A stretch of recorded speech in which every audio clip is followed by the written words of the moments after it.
এক কথা বলতে গেলে সাধারণ মানুষ কিন্তু এই বাজেটটাকে একটা ভিন্ন রকমের বাজেট হিসেবে আখ্যায়িত করেছে।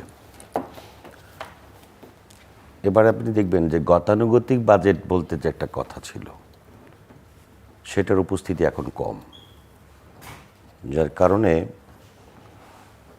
গতানুগতিক রকমের বিরোধিতা করছে যারা বিরোধী মহল, তবে তাদেরও ভাষাটা পরিবর্তন করতে হয়েছে। তাদের ভাষাটা ছিল এবার বাস্তব বিবর্জিত বাজেট। আর আপনি যদি বাজেটের মোটা দাগে খেয়াল করেন, কিছু কিছু মানুষ একেবারে মানুষের হৃদয়কে স্পর্শ করেছে এরকম কিছু বিষয় এই বাজেটে রয়েছে। হার্টের রিং বসানোর যে বিরাট ধরনের যে ছাড়, এটা মানুষকে খুব স্পর্শ করেছে। হয়তো সব মানুষের টের পাবে না, কিন্তু প্রত্যেকটা ফ্যামিলিতেই দেখবেন এই প্রবলেমটা কিন্তু অহরহ হচ্ছে এখন, এবং হিমশিম খেয়ে যাচ্ছে এই চিকিৎসা ব্যয় নির্বাহ করতে গিয়ে। একটা পরিবার শেষ হয়ে যাচ্ছে। আপনি বাজেটের অনেকগুলো বিষয় আপনি যদি খেয়াল করেন, আমি আপনাকে একটু কোট করেই যদি বলার চেষ্টা করি, যে বাজেটের এই যে কাঁচা মাল, যে জিনিসটা নিয়ে দীর্ঘদিন বিতর্ক চলছিল, যে বিষয়টা মানুষ খুব বাজারটাকে তো এবার বেশি গুরুত্ব দেওয়া হয়েছে। ওষুধ তৈরির ৬৮ কাঁচামাল আমদানির সম্পূরক শুল্ক প্রত্যাহার, মোবাইল সিমের উপরে যে ৩০০ টাকার একটা কর ছিল দীর্ঘদিনের, সেটা প্রত্যাহার, এবং এগুলি কিন্তু সরকার ভর্তুকি হিসেবে নিচ্ছে।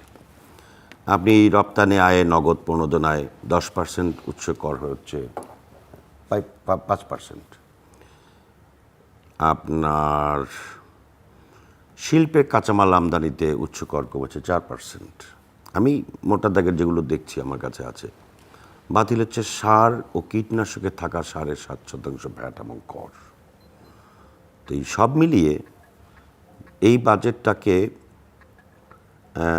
আপনার ধরেন মোবাইল সিমের উপরে যে থাকা কর বাতিল, এ থেকে 1200 কোটি টাকা সরকার রাজস্ব হারাবে।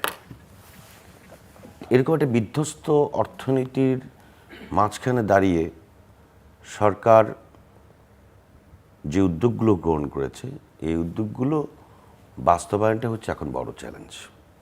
বাজেটের মোটা দাগে বলতে গেলে সাধারণ মানুষ খুশি, সন্তুষ্ট হয়েছে। কিছু কিছু জিনিসের দাম বেড়েছে, যেই জিনিসগুলোতে দাম বেড়েছে সেই বিষয়গুলোর প্রতি মানুষের কিন্তু কোনো বাড়তি কোনো চাপ বা আগ্রহ নেই। যে জিনিসগুলো দাম বেড়েছে, কিছু জিনিসের দাম বেড়েছে, কিন্তু মানুষের সাথে সম্পৃক্ত, একেবারে কাছাকাছি, মানুষকে টাচ করে, এই বিষয়গুলিতে সরকার খুব গুরুত্ব দিয়েছে। যদি এই বাস্তবায়ন করতে পারে এই বাজেট, তাহলে আমার মনে হয় বাংলাদেশের ইতিহাসে সবচাইতে জনবান্ধব যে বাজেট বলা হয়, সেটাই বাজেট।